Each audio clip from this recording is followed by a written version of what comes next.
It's super good to talk to you guys today. I would love to hear a good thing about your week. And our would you rather is, would you rather have a magic carpet or a submarine? So you can let me know. The first song that we're going to sing today is Hear, O Israel.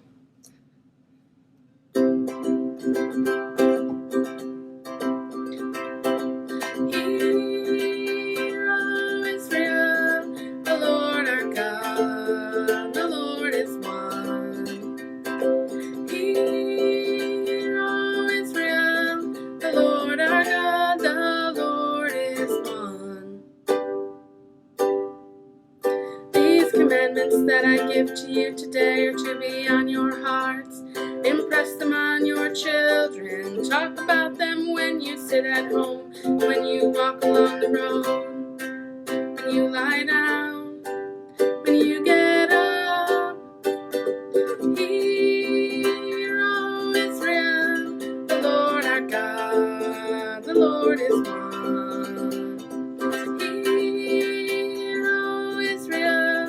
The Lord our God, the Lord is one. Tie them to your hands and wear them on your forehead as reminders. That's what it says right there in verse 8. Wear them on your forehead as reminders. Write them on the doorpost of your house and on your gates. Hear, O Israel, the Lord our God, the Lord is one. Hear, O Israel, the Lord our God, the Lord is one.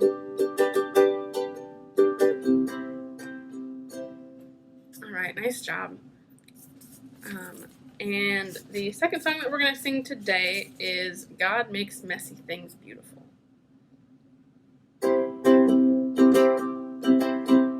God makes messy things beautiful when you put them in His hands. God makes messy things beautiful like only He can. After the showers, look for the flowers. You'll find out it's truthful. God makes messy things beautiful.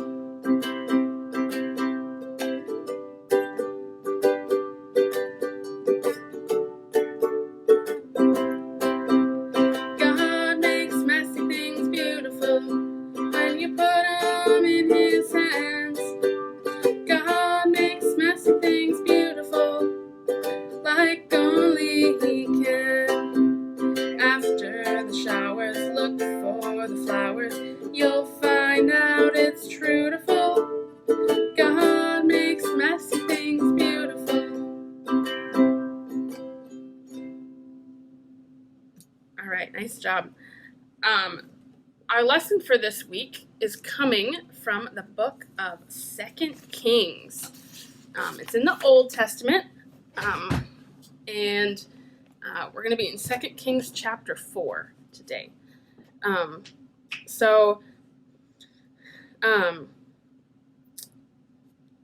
want you to raise your hand. I know that I can't see you, but I want you to raise your hand anyway if you've heard of a man named Elisha in the Bible. Not Elijah, Elisha. Elisha was Elijah's assistant, and eventually Elijah handed over the responsibility and the job of being one of Israel's prophets. He handed that job over to Elisha. So this is one of the first things that Elisha is doing on his own. So Elisha comes into this town, and there's this lady who comes to him and says, "Man, Elisha, my husband died, and I don't have any money, but there are these people that are going to come take my kids away if I don't give them money." And Elisha goes, "Man, that's terrible." And Elisha says, "What do you have in your house? Do you have anything?" And she says, "I have one thing. I have a jar of oil. It probably didn't look like this, but this is my jar of oil, so we're going to use it for this illustration. So she says, this is all I have. It's worth a little bit, but it's not worth enough to keep my sons from being taken away. And Elisha says, okay, I want you to get all of the jars and containers that you can find. And I do mean all of them. So the woman went out. She knocked on her neighbor's doors. Do you have any jars or cups that I can borrow? Now I want you to imagine that somebody came to your house and asked you, or maybe asked your mom, for all of the jars and cups and pots that you have. Do you think that your mom would just hand over all of your cups and pots and jars and all that? I mean, I know I wouldn't hand all my stuff over, but a lot of people did. This lady was given all sorts of stuff, all sorts of containers. So this lady gets all these containers together, and Elisha says, start pouring the oil into these containers. So remember, we got this small jar of oil, right? It's not going to fill up much. It's not going to fill up this whole pile of containers that she's got going on. I brought a few. She's got all these containers. And she's like, this is maybe going to fill one of them, maybe two. But she's like, okay. So she starts pouring. I'm not going to really pour this out, but so she starts pouring, and she pours it, and it's full. Okay, great. And oh look, there's still oil in here. And so she pours and pours and pours and pours some more until this one's full. And then this one's full, and she kept pouring oil out until until all of her containers were full. And finally, when the last container was full, the oil was empty.